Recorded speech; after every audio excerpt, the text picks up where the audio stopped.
Hello everyone, welcome back to the channel. Assessment year 25-26 की ITR आप file कर रहे हैं तो लॉसेस को सेट ऑफ करना और उसको आगे कैरी फॉरवर्ड करके ले जाने के लिए क्या रूल्स हैं, इससे रिलेटेड कुछ पॉइंट्स इस वीडियो में डिस्कस करने वाले हैं। ऐसे 5 टाइप्स ऑफ लॉसेस आपको बताने वाला हूं जिसका कि एडजस्टमेंट आप अपनी इनकम से कर सकते हैं और टैक्सेस को सेव कर सकते हैं।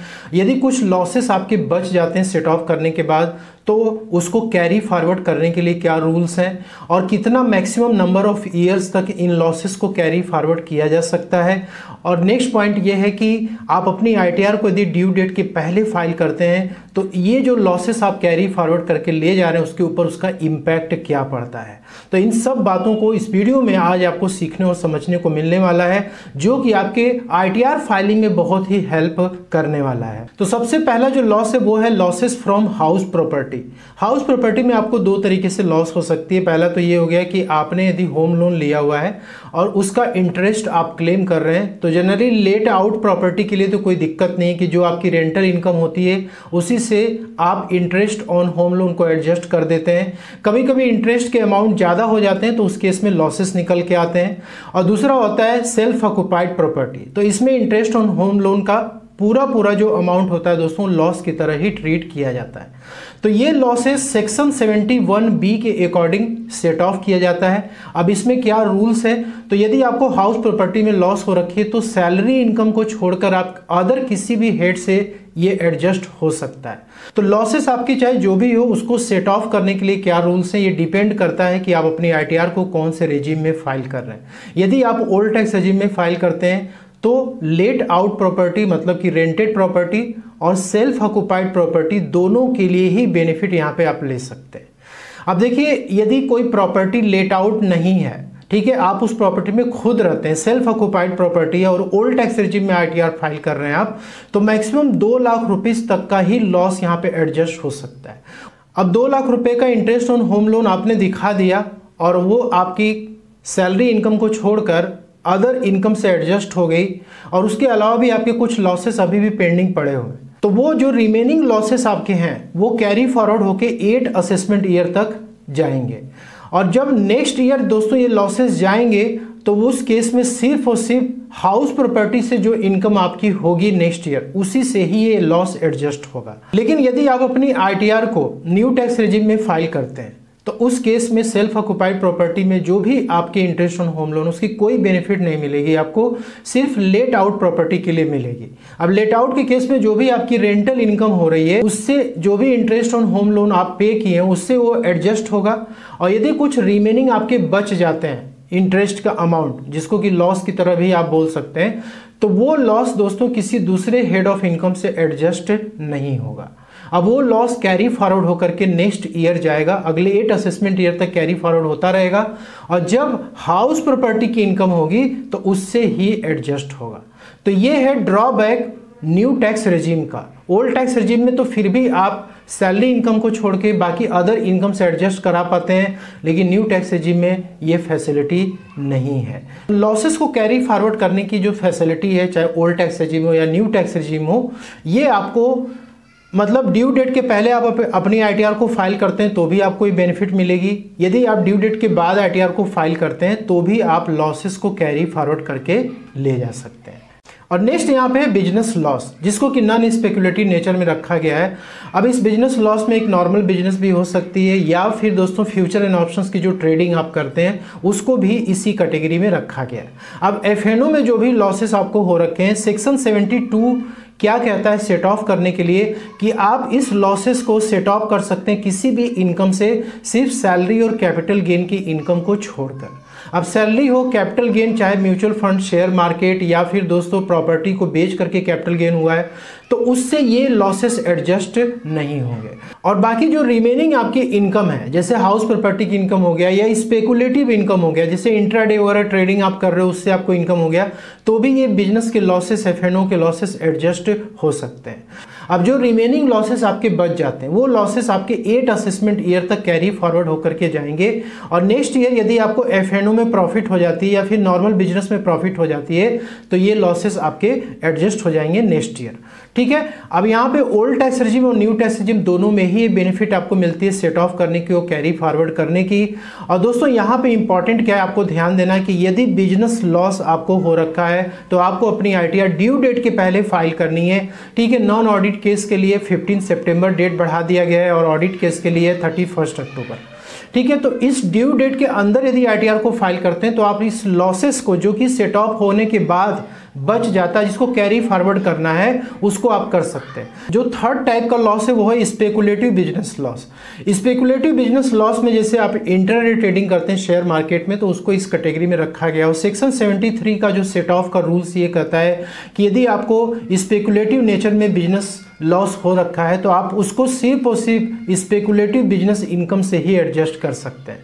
तो आपका जो भी इंट्राडे लॉस हो रखा है एक प्लेटफॉर्म से, आप दूसरे प्लेटफॉर्म के इंट्राडे प्रॉफिट से उसको एडजस्ट कर सकते हैं। और दोस्तों यहाँ पे किसी दूसरे हेड ऑफ इनकम से आप इसको एडजस्ट नहीं कर सकते हैं। और इसके बाद यदि आपके कुछ लॉसेस रिमेनिंग बच जाते हैं तो आप उसको 4 असेसमेंट ईयर तक कैरी फॉरवर्ड करके ले जा सकते हैं। और ये जो बेनिफिट है सेट ऑफ की और कैरी फॉरवर्ड करने की ये आपको ओल्ड टैक्स रेजिम और न्यू टैक्स रेजिम दोनों में ही मिलती है। यहाँ पर भी कंडीशन ये है कि आपको अपनी ITR ड्यू डेट के पहले फाइल करनी है, तभी आप अपने लॉसेस को कैरी फॉरवर्ड करके ले जा सकते हैं। और दोस्तों नेक्स्ट यहाँ पे है short term and long term capital loss. Mutual fund, share market, property कहीं भी आपको लॉसेस हो रखे हैं शॉर्ट टर्म बेसिस पे या लॉन्ग टर्म बेसिस पे तो उस केस में तो सेक्शन 74 के रूल्स के अनुसार आप इस शॉर्ट टर्म कैपिटल लॉस को शॉर्ट टर्म कैपिटल गेन से या फिर लॉन्ग टर्म कैपिटल गेन दोनों से ही एडजस्ट कर सकते हैं। लेकिन दोस्तों यदि आपको लॉन्ग टर्म कैपिटल लॉस हो रखा है जिसको LTCL कहते हैं,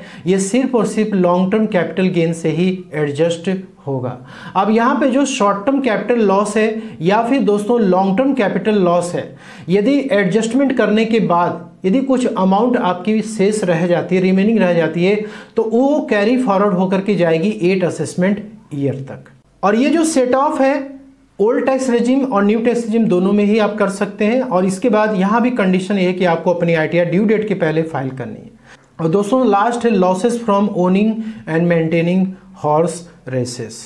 सेक्शन 74A के अकॉर्डिंग रूल ये कहता है कि यदि आपको owning and maintaining horse racing से इनकम हो रही है तो उस केस में जो भी उसके लॉसेस आप उसको एडजस्ट कर सकते हैं। और इसके अलावा किसी भी हेड ऑफ इनकम से ये लॉसेस आपके हॉर्स रेसिंग के एडजस्ट नहीं होंगे।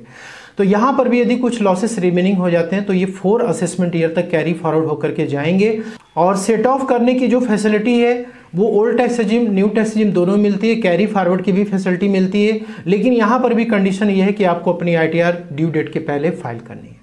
अब इनकम टैक्स रिटर्न फाइल करते समय आपको कौन से शेड्यूल्स में ये जो भी लॉसेस हैं उसका सेट ऑफ और कैरी फॉरवर्ड आप चेक कर सकते हैं। दोस्तों ITR फाइल करते समय आप यहाँ पे जो भी शेड्यूल्स अपडेट करते हैं, चाहे सैलरी हो या फिर हाउस प्रॉपर्टी हो, कैपिटल गेन की शेड्यूल हो गई, ठीक है, इसमें कोई ज़रूरी नहीं है कि आपको हमेशा प्रॉफिट ही हो, लॉसेस भी हो सकते हैं। यदि आप ITR 3 भर रहे हैं तो वहाँ पे बिजनेस के भी लॉस हो सकते हैं, फ्यूचर एंड ऑप्शंस, इंट्राडे या फिर नॉर्मल बिजनेस के लॉस हो सकते हैं।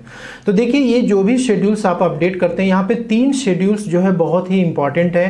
पहला शेड्यूल है शेड्यूल CYLA और इसके बाद शेड्यूल्स BFLA, मतलब कि जो आपकी पिछले साल की जो कि लॉसेस थी वो आपकी ब्रॉड फॉरवर्ड होकर के इस करंट ईयर में आती है जिसको कि आपको चेक करना है। और थर्ड यहाँ पे कैरी फॉरवर्ड ऑफ लॉसेस, तो जो लॉसेस आपकी करंट ईयर में एडजस्टमेंट होने के बाद बच जाती हैं, रिमेनिंग हो जाती हैं, वो दोस्तों फ्यूचर ईयर के लिए कैरी फॉरवर्ड होकर के जाती है जो कि आपको शेड्यूल CFL में देखने को मिलता है। दोस्तों यहाँ पे शेड्यूल CYLA में जब आप आते हैं तो यहाँ पर आपको सोर्सेस ऑफ इनकम मेंशन रहता है। इसके बाद करंट ईयर की कौन कौन से हेड्स में आपको इनकम हो रखी है। और दोस्तों यहाँ पे जो हाउस प्रॉपर्टी के लॉसेस हैं वो आपके कितने सेट ऑफ हो रहे हैं, कौन कौन सी इनकम से हो रहा है, वो सब आपको यहाँ पे दिखता है। और इसके बाद नेक्स्ट यहाँ पे है कि आपके लॉसेस सेट ऑफ होने के बाद रिमेनिंग कितने बच रहे हैं, ठीक है, और करेंट ईयर की इनकम आपकी कितनी बच रही है। ठीक है, इसमें आपको बस यही फिगर देखने को मिलता है। यहाँ पर आपने जो भी डेटा फीड किया हुआ है शेड्यूल कैपिटल गेन में, सैलरी में, हाउस प्रॉपर्टी में, वो डेटा आपका यहाँ अपडेट होता रहता है। बस सिंपली आपको यहाँ पे चेक करना, ठीक है। तो देख सकते हैं यहाँ पे salary, house property, short term capital gain, इसके बाद शॉर्ट टर्म कैपिटल 20% के रेट से, ये सारे इनकम की हेड्स दी हुई है। और इस इनकम में से दोस्तों करंट ईयर में कितना एडजस्टमेंट हो रहा है, ठीक है, और लॉसेस आपके रिमेनिंग कितने बच रहे हैं। तो आपको ये चेक करने के बाद इसके बाद आपको सिंपली कंफर्म पे क्लिक करना है। इसके बाद आपको शेड्यूल BFLA पे आना है। अब दोस्तों जो CYLA में लॉसेस एडजस्ट करने के बाद जो आपकी करेंट इनकम आएगी वो आपको इस कॉलम में दिखेगी, ठीक है। और उसके बाद जो ब्रॉड फॉरवर्ड लॉसेस हैं, आपके जो प्रीवियस फाइनेंशियल ईयर के जो लॉसेस है वो आपके इस कॉलम में दिखते हैं। और इसके बाद इस करेंट ईयर की इनकम से क्या होते हैं, ये एडजस्ट होते हैं, ठीक है। तो जैसे मैंने बताया कि यदि आपको हाउस प्रॉपर्टी में पिछले ईयर में लॉसेस हो रखे हैं और आपका हाउस प्रॉपर्टी में इस करेंट ईयर में इनकम हो रखी है, तो ये जो ब्रॉड फॉरवर्ड आपकी हाउस प्रॉपर्टी की लॉस होगी वो इस करेंट ईयर की हाउस प्रॉपर्टी इनकम से एडजस्ट हो जाएगी। और उसके बाद जो करंट ईयर की इनकम होगी ये माइनस होने के बाद आपको यहाँ पे दिखेगी, जो कि टैक्सेबल होगी, ठीक है। तो यहाँ पे आपको ये सिंपली चेक करना है और इसके बाद आपको इस पर कन्फर्म पे क्लिक करना है। और इसके बाद दोस्तों शेड्यूल CFL मतलब कैरी फॉरवर्ड ऑफ लॉसेस पे आपको क्लिक करना है। अब दोस्तों शेड्यूल CFL में आपके वो लॉसेस दिखेंगे जो सब कुछ एडजस्ट करने के बाद बच गए हैं, वो कैरी फॉरवर्ड होके जा रहे हैं, ठीक है। तो वो हो सकते हैं कि आपके हाउस प्रॉपर्टी के लॉसेस भी हो सकते हैं, वो शॉर्ट टर्म कैपिटल लॉस हो सकता है और लॉन्ग टर्म कैपिटल लॉस होता है, loss from owning and maintaining horse races हो सकता है। यदि आप ITR 3 फाइल करें तो आपको बिजनेस लॉस भी यहाँ पे दिख जाएगा। कोई भी आपके इंट्राडे की ट्रेडिंग हो गई, स्पेकुलेशन जिसमें कि लॉस हो रखा है या फिर फ्यूचर एंड ऑप्शन में लॉस हो रखा है, तो वो कॉलम भी यहाँ पे ऐड हो जाता है, ठीक है। तो यहाँ पे क्या होगा कि आपको इस पर्टिकुलर कॉलम में अमाउंट भी दिख जाएगा। जैसे यहाँ पे देखिए शॉर्ट टर्म कैपिटल लॉस, ये रिमेनिंग बच गया था, तो ये दोस्तों क्या हो रहा है, कैरी फॉरवर्ड होकर के जा रहा है, ठीक है। तो यहाँ पर टोटल अमाउंट आपको देखिए, total loss carry forward to the future years, ये आपको यहाँ पे मेंशन रहेगा। तो जो मैंने आपको रूल बताया, कोई लॉसेस हैं जो 8 असेसमेंट ईयर तक जाएंगे, कोई लॉसेस हैं जो कि 4 असेसमेंट ईयर तक जाएंगे, इसके अकॉर्डिंग ये कैरी फॉरवर्ड होता रहता है। तो ये 3 शेड्यूल्स आपको ITR फाइल करते समय जरूर चेक करना है। तो आशा करता हूँ कि आपको वीडियो में दी गई जानकारी पसंद अच्छी लगे तो लाइक शेयर जरूर करिए। मिलते हैं नेक्स्ट वीडियो में। Thank you so much for watching.